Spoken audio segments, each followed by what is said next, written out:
Hello children, welcome to your SSC class. As you know that we have started lesson 12. So we will read from page number 77. As we have already read till here, we will start from last paragraph. So let us start it. Now people can travel anywhere and in any way they want depending on the time and money that they want to spend. अब तक तो हमने ये पढ़ा ना कि एक जगह से दूसरी जगह हम लोग जाते हैं, ट्रैवलिंग करते हैं, many reasons, there are many reasons behind it.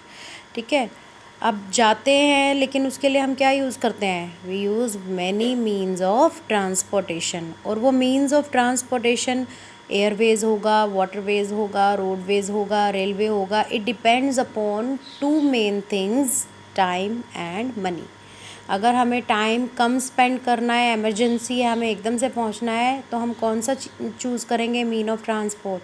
जो फास्टेस्ट है वो कौन सा है? एयरवेज. और अगर हमारे पास टाइम बहुत है लेकिन मनी की अवेलेबिलिटी कम है, मनी की शॉर्टेज है, तो हम कौन सा मीन चूज़ करेंगे? वो जो चीप एंड बेस्ट होता है.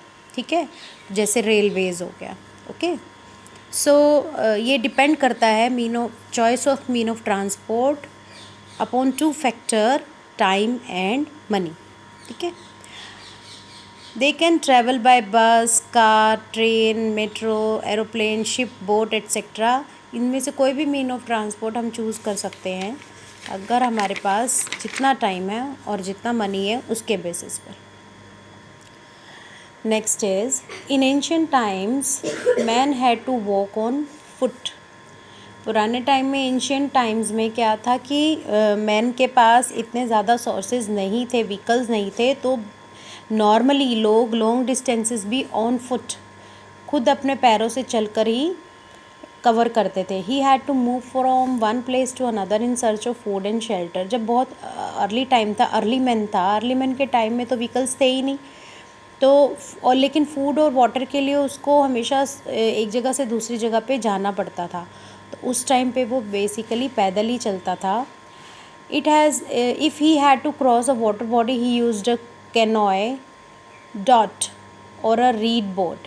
तो अगर उसको वाटर बॉडी, उस टाइम पे बोट्स और शिप्स नहीं थी, ऐसी बोट्स और शिप्स, ठीक है, ये भी नहीं थी, तो उस टाइम पे वो क्या करता था, होलो जो होते हैं ट्री के, खाली ट्री जो होते हैं, जो खोखले हो जाते हैं अंदर से, उनको यूज़ करता था एज अ बोट. और फिर धीरे धीरे उसने बना लिए कैनॉय. कैनॉय होते एक वेसल, ये तो थोड़ा एडवांस फॉर्म है. कैनॉय ऐसा भी होता था पहले, ओल्डन टाइम्स में ऐसा कैनॉय होता था. ठीक है, ऐसे बस सिर्फ ये लॉग्स, लकड़ी के लॉग्स को इकट्ठे जोड़ जोड़ के बनाते थे, और इसके ऊपर फिर वो रिवर्स वगैरह हुई, वाटर बॉडीज़, उनको क्रॉस करता था. अच्छा, he had to carry his goods either on his head और on his back.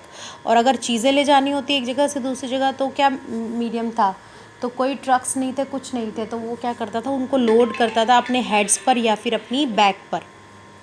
He could not travel very far, और वो बहुत दूर दूर तक ट्रैवलिंग नहीं कर सकता था. ठीक है, शॉर्ट डिस्टेंसेस वो कवर करता था. The invention of wheel change the life of early man. अब व्हील की इन्वेंशन ने अर्ली मैन की लाइफ को चेंज कर दिया.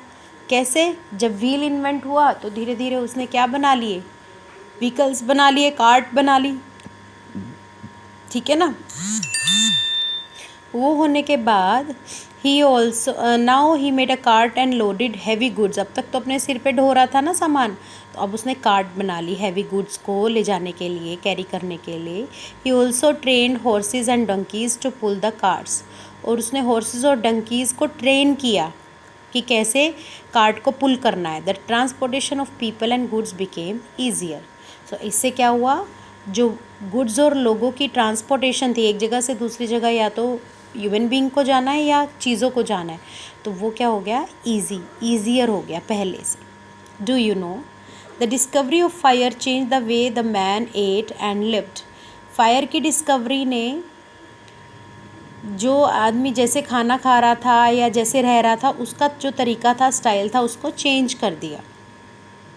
The invention of wheel change the way we moved from one प्रदेश। इसी तरह से व्हील की इन्वेंशन ने क्या चेंज कर दिया, लोगों का एक जगह से दूसरी जगह पर मूव करना, आना जाना। Okay, so that's all for today. आज हम यहीं तक पढ़ेंगे and we'll read further tomorrow. So read it again. This is your homework so that you can understand whatever we have read till now. So we'll meet tomorrow. Till then, take care of yourself.